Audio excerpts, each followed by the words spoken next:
প্রিয় রান্নাঘরের প্রিয় বন্ধুরা, সবাই কেমন আছেন? আশা করি সবাই খুব খুব ভালো আছেন। আমিও কিন্তু খুব খুব ভালো আছি। তো আজকে আপনাদের জন্য আরেকটা রেসিপি নিয়ে এসেছি। দেখতে পেয়েছেন আমি আলুটা ভিজিয়ে নিয়েছিলাম ধুয়ে, এবারে গরম জলের মধ্যে দিয়ে দিলাম, সাথে কয়েকটা ডিমও দিয়ে দিলাম ওখানে। তো এখানে আমি এটা প্রেসার কুকারে দিলাম, 2টো সিটি ফেলে দেব, আর সাথে আমি একটু নুন দিয়ে দিলাম।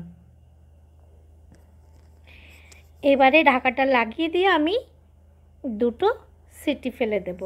তো বন্ধুরা, আমার কাছের এবং দূরের বন্ধুদের জানাচ্ছি আমার অনেক অনেক আন্তরিক শুভেচ্ছা, অনেক অনেক ভালোবাসা। তো 2টো সিটি ফেলে দিয়েছি। এবার আমি এগুলোকে জল থেকে তুলে নেব, মানে জল ঝরিয়ে নেব, ঠান্ডা হতে দেব ছাড়ানোর আগ অবধি। তো একটা ঝাঁকাই নিয়ে নিলাম, তাতে জলটাও ঝরে গেল আর তাড়াতাড়ি ঠান্ডাও হয়ে যাবে।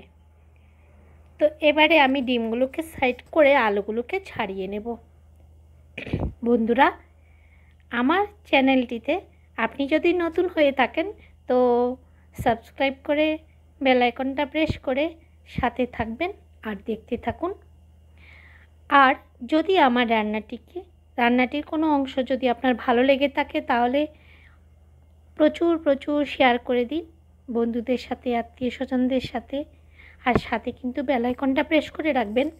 যদি নতুন কোনো ভিডিও নিয়ে আসি তাহলে প্রথমেই আপনার কাছে পৌঁছে যাবে আমার রেসিপিটি। তো একটা লাইক যদি এখনও করে না থাকেন, একটা লাইক করে দেবেন অবশ্যই। আপনার একটা লাইক কিন্তু আমাকে অনেকটা উৎসাহ দেয় এবং আগামীতে নতুন কিছু আনার জন্য উৎসাহিত করে আমাকে। তো আলুগুলো আমি সবকটা ছাড়িয়ে নিলাম, ডিমগুলো ছাড়িয়ে নিয়েছি। এবার ডিমগুলো সেট করে আমি আলুগুলোকে মেখে নিচ্ছি,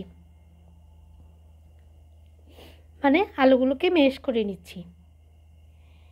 এইবারে কড়াই বসিয়ে দিয়েছি, কড়াইটা গরম হয়ে গেছে। এবারে আমি এখানে একটু তেল দিয়ে দেব, পরিমাণ মতো একটু তেল দিয়ে দিলাম। তেলটা গরম হওয়া অবধি আমি এইখানে আলুগুলোকে সাইড করে নিলাম। এবারে কড়াইয়ের চারপাশটায় আমি তেলটা একটু লাগিয়ে দিচ্ছি। না লাগালেও চলে, কিন্তু আমার মনে হয় চারপাশটা একটু এভাবে লাগিয়ে দিলে না আর জিনিসটা লেগে যায় না। তো এবারে দেখুন আমি এখানে কুচো করে নিয়েছি কয়েকটা পেঁয়াজ আর কয়েকটা কাঁচা লঙ্কা।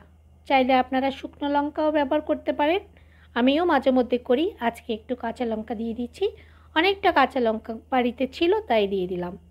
এবারে এটাকে আমি একদম বাদামি রঙের করে ভেজে নিচ্ছি, লঙ্কাটা আর পেঁয়াজটা। সাথে দেখুন আমি স্বাদ মতো নুন দিয়ে দিয়েছি।